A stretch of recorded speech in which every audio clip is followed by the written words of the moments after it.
श्री स्वामी समर्थ श्री गुरुदेव दत्त महाराज की जय। आज आपण मार्गशीर्ष गुरुवार व्रतासंबंधी माहिती व पूजेची मांडणी कशी करावी हे आपण पाहणार आहोत। यामध्ये आधी आपण मार्गशीर्ष महिन्यामध्ये किती गुरुवार येतात ते पाहू आणि कोणत्या तारखेला येणार आहेत ते पाहू। मार्गशीर्ष महिन्यामध्ये व्रताचे 4 गुरुवार येतात। यामध्ये पहिला गुरुवार 27 नोव्हेंबर 2025 ला आहे।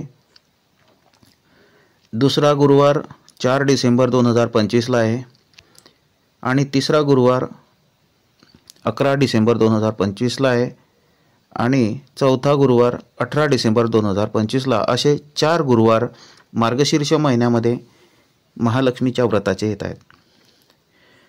आता आपण व्रतासंबंधी माहिती आणि काही नियम पाहू।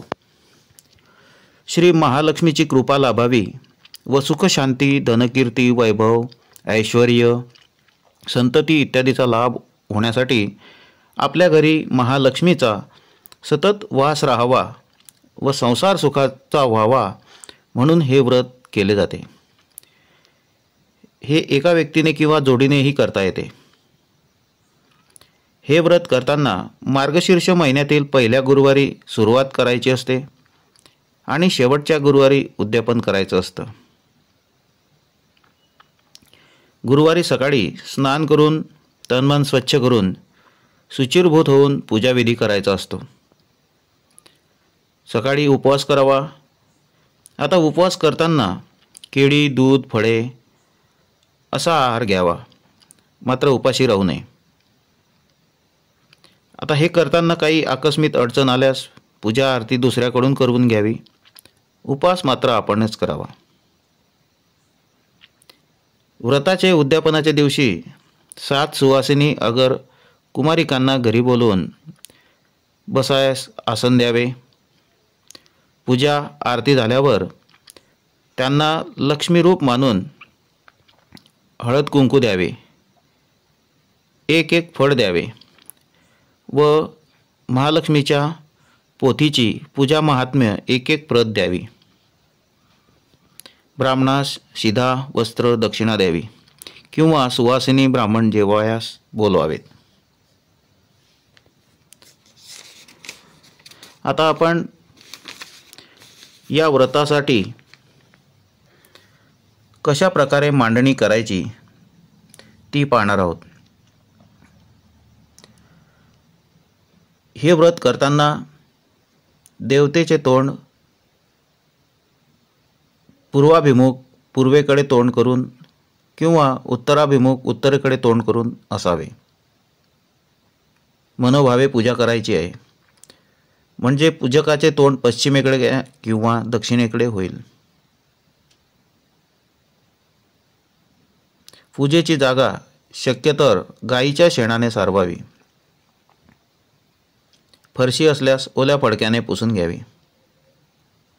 सुंदर अशी रांगोळी काढावी। त्यावर चौरंग किंवा पाटावर गहू किंवा तांदूळ वर्तुळाकार पसरवून ठेवावे।